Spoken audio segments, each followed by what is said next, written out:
My name is Onami, and I was born a Holly, and I was born into a cult called the Children of God in 1987 in Brazil. And at that point, they had just changed their name from the Children of God to the Family. And the reason why they changed their name was because they had started to develop a reputation for rampant.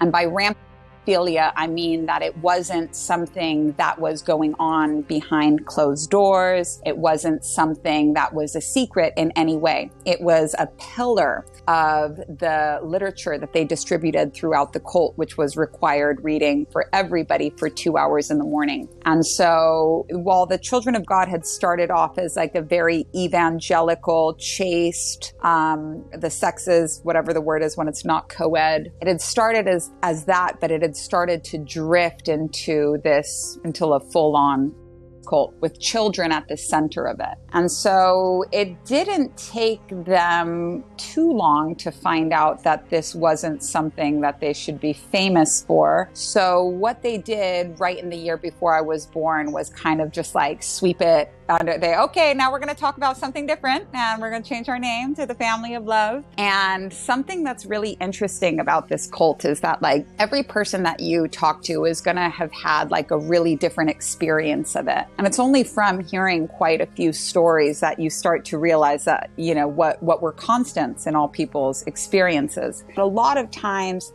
teenagers were sent away, and by teenagers, I mean like 12 and 13 teenagers sent away to go and live in like these school homes or these training camps. I always grew up in big homes, but without my family for the most part. Some of my brothers and sisters were there, but it was always kind of a drift. My parents had notorious arguments, and so they were actually like split up by the leaders of the cult. My mom sent to one place, my dad sent to another place, and we went through some kind of like strange cult-oriented family foster circuit where I have no idea where I was or how long I was gone for. All I know is that when my mom left, my sister was still breastfeeding. And the next time we saw my mom, my sister's hair was down to her waist. So that's like the only unit of time I have to understand this like journey. But in every home, no matter where you went, the schedule was exactly the same. And so every single morning you wake up at 7:30 a.m. with someone walking into your room with an acoustic guitar, singing some song, some like Jesus song, you know, and your room is a room that you share with, you know, anywhere from 6 to 16 other girls. Usually organized, you know, the groups go like small children, older children, middle children, adolescents, and then boys and girls. And so there's bunk beds stacked 4 high all the way up to the ceiling, kids everywhere. But someone comes around and sings you, you know, a wake up song. After that, it's breakfast at 8 o'clock every day. At 8:30, you sit down and you have to read the cult literature for 2 hours every day with songs and praise. And then for the rest of the day, you clean the house. You clean the house, you eat the food, you clean the house, you eat the food. My education came to a pretty like abrupt spot when I was probably like 6 or 7. The last formal school that I can remember doing is like the 5 times tables. And after that, it was done. And so it was definitely very different. Not just in the way that like the average day was structured and like the thing about living in a commune is that like anyone older than you can discipline you. Anyone older than you is a boss. If they're 2 years older than you have to listen to them. And because nobody's parents were around, it was a very like disciplined, corporal punishment, to put it lightly, oriented cult where everybody was just raising everybody else's kids and stuff. And it was kind of a zoo. But something that I didn't realize, because I thought that was like the only thing that was abnormal about my upbringing. And, 13 years after being born into this cult, I looked at a schedule, the same schedule that had been up in every house that I had lived at my whole entire life. Looking at the schedule and seeing my name next to all of these tasks, the same as yesterday, same as every single day, the same. And when I was 13, I said, I'm going to kill myself because I can't do this. You're not allowed to leave until you're 18. So when I was 13, I was like, I'm going to kill myself because either I'm going to die or I'm going to get out. So it's going to be one or the other. But I didn't know until I left that the psychological aspect was also not correct and was also not what other people believed. Like, by the time I left, the cult had shifted to this thing called loving Jesus, where all is so gross, but all of the adults in a circle talking about to Jesus and being Jesus, men and women alike. It was so, to hear imagine, the talk from your parents, but like times 1,000 and every single morning and every gross uncle in the house. And you're just like, oh, it had gone from being something that was totally chased with ultimate depression. And that was the cult that my parents joined. My parents didn't join some, free love hippie thing. They joined what they thought was like Bible camp. But then it shifted into something that was and a lot of taboos as a result. And the leader of the cult had been abused as a child by his nanny. And so I think that all of that depression just came exploding out. But then they would get in trouble for it and try to cover it up. But it was still underneath everything. And so when the culture, like if we just imagine it like a sourdough starter, if is the culture, then it's going to ferment everything that it touches.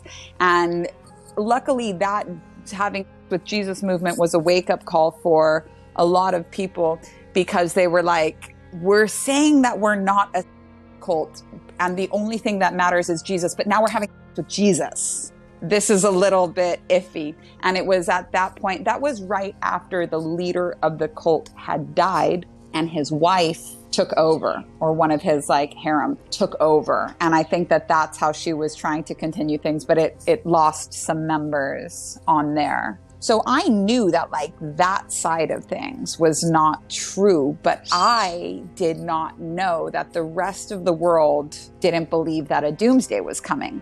My entire life was spent in spiritual preparation for the end times, which they said was coming 93, 97, Y2K, all of these different doomsdays that I lived through.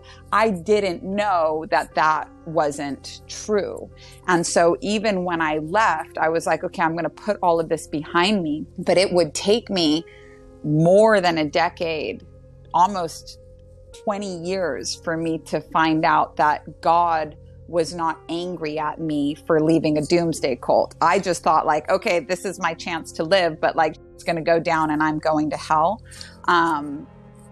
It's one thing to know about it consciously, but when something is unconscious for you, you don't know that you believe that.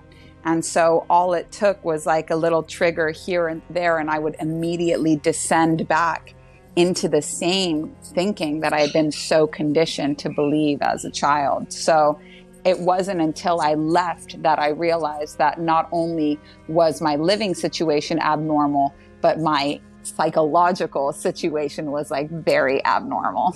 First, I need to say that how it got laid down in the first place was through a lot of repetition. So every single day being told things they're going to line all of your family up and you're going to have to choose which one of your siblings will live or die, or they're going to have to choose if you're going to live or die. And they would show us these end time videos, really graphic. I was 5 or 6 years old and they're showing videos of kids being zipped into body bags and being shot, and very gory and very graphic. And I was just terrified, because a 5-year-old should not be watching that. And so every single day it was hammered into us that this is what's going to happen. And on top of that, there was a constant spiritual evaluation as well as punishment if you were deemed spiritually unfit. So there was always a double, if you were doing something, thinking at all or asking questions. And I was a very curious kid. I asked as a child, who wrote the book of Genesis? And they said, oh, Noah did. And I was that was 2,000 years later. I have some probability issues with this. And I got in such trouble. So you get the physical discipline because it's this is not okay here. But then on top of that, you get told for a continued period of time, because of this part of you, your soul is not going to be fit to ascend. And that, when I explained to people that this cult was abusive on every level, physical, psychological, but also spiritual. It's a unique experience of being told all the time that something that's meant to be quite sacred and pure about you is just rotten, that your soul is actually not good enough. And so I left via a suicide attempt when I was 13 and I got excommunicated. And I entered a world where I was going to need to make some money like really fast. I was put on a plane with $5 to go from Mexico City to Tijuana. My dad was somewhere in upstate California and he was going to be leaving to go to South Africa. And so he was basically like, look, if you can get yourself over to South Africa, if you can, take care of yourself for a few months, once I get set up there, you can come and live with me. And I had my older brother as well, who was getting left behind by my dad. And he was just 2 years older than me. And so I immediately just put my head down and got to work. I knew how to make balloon animals because that was like one of our fundraising methods. But I would go and stand at the mall in California all day long at the sweet factory and make for 12 hours and make balloon animals and sell them for $1 until we saved up enough money to get to South Africa. And when we got there, my dad's like, I'm leaving. And we did the same thing over again. But the reason why I share this is because this is how I dealt with leaving. I'm going to put my head down and I'm going to work every single day. And when I'm not working, I'm going to find something to do. But I said, I lost all of my friends. I cut contact with everybody, every single family member, my mom. I said, I'm never speaking to anybody from here again. I just have to go and keep my head down. And so that's just how I dealt with it. Oh my gosh, what was it like for me leaving the cult and entering the conventional world? It was like coming off of drugs really slowly. Like, first of all, I had left right after trying to kill myself. And for a 13-year-old to try and kill themselves, making a very serious attempt at trying to kill themselves, I was just excommunicated. There was no sympathy from my parents. There was no sympathy from my siblings. I was put on silence restriction, wasn't allowed to talk to anybody in the cult until I was excommunicated.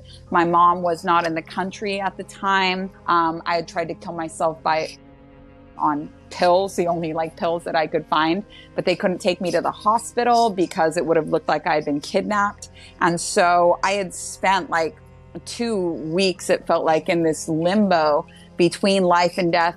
Couldn't see, couldn't hear, was just being forced to drink milk all day long because milk goes around like pills. And then anytime somebody would walk in the room, they'd be like, you're so stupid, you're going to hell. So that was a very tough and lonely experience. And my mom was right on board with that. There was no love. She was like, you're dead to me. You're not my kid. I'm so embarrassed.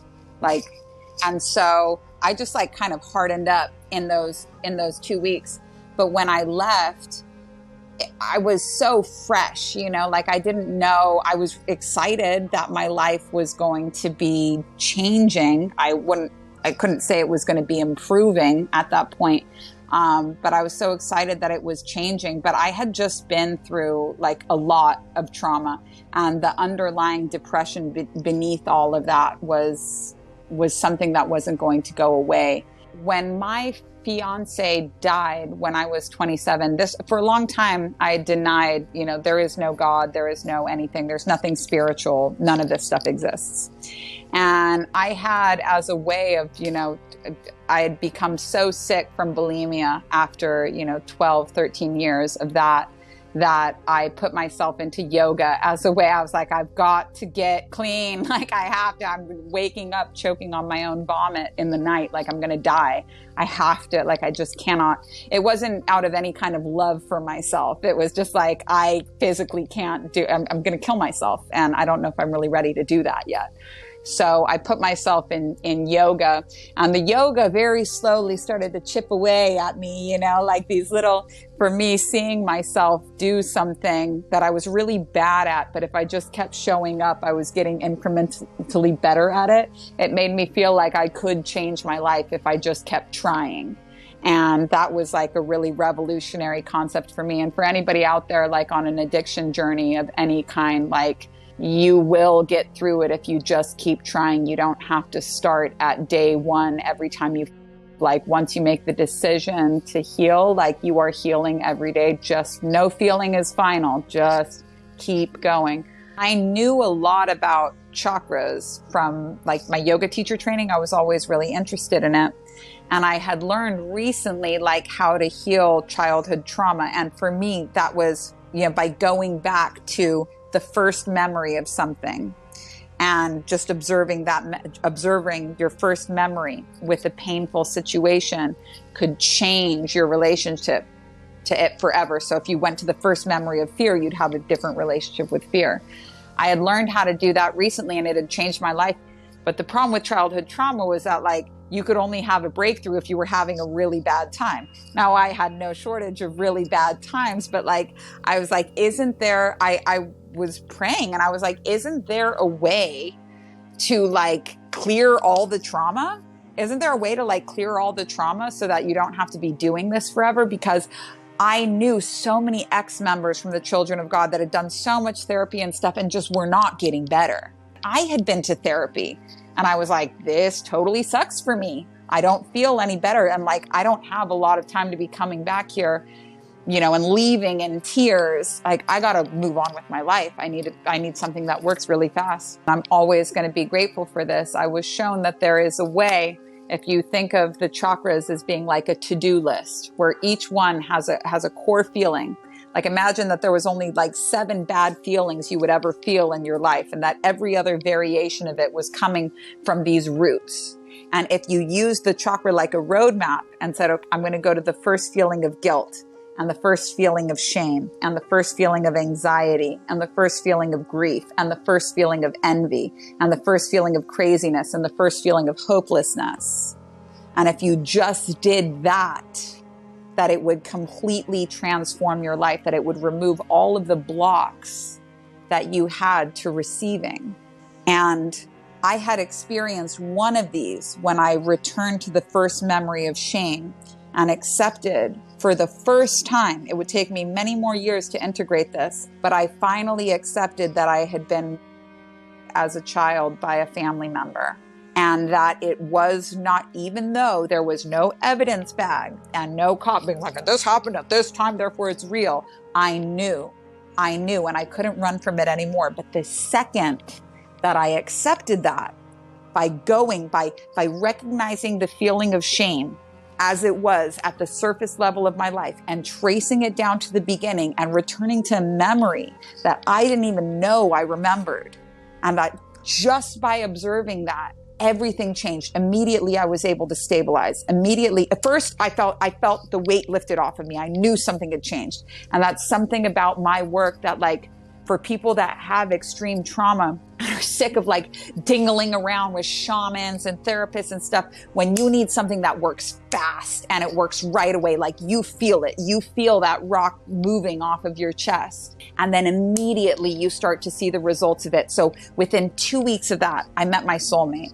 Within 2 weeks of that, I was pregnant. Within 2 weeks of that, I was able to stabilize my finances and actually start making money the way that my clients were able to. My advice worked for my clients, but not for me because I had these blocks. And when I synthesized that together and I went through all of the blocks one by one, that became my teacher training, Wheels Reinvented, which is childhood trauma and the chakras. It's a to-do list for clearing all childhood trauma. It's how to heal anything. So since 2017, I've run this teacher training 9 times. And then this year was the first year where it finally became a book. And it's not, I was going to self-publish it, but now I'm actively like looking for a literary agent. If you're out there, it's ready. But my mission for so long has been to get these tools in the hands of everyone at a price point that anyone can afford, because I have seen people that I love so much try to heal this with pharmaceuticals, with therapy, with I've seen people that I love so much just get ravaged by these industries. And the whole time I have here in my hands the key, but you can't heal your family. Like you can't, no matter how much you want to, they're here to teach you about acceptance. So I made it my mission all those years ago. I said that I'm just going to try and make like the most widely known tools for healing trauma that the world's ever known. And maybe one of these books or someone that's read it will run into one of my family members at a Starbucks one day and be able to just give them a quick little trauma repair in 5 minutes waiting for a coffee. That was why I did it. And I can't believe that it's now finally in book form after all these years.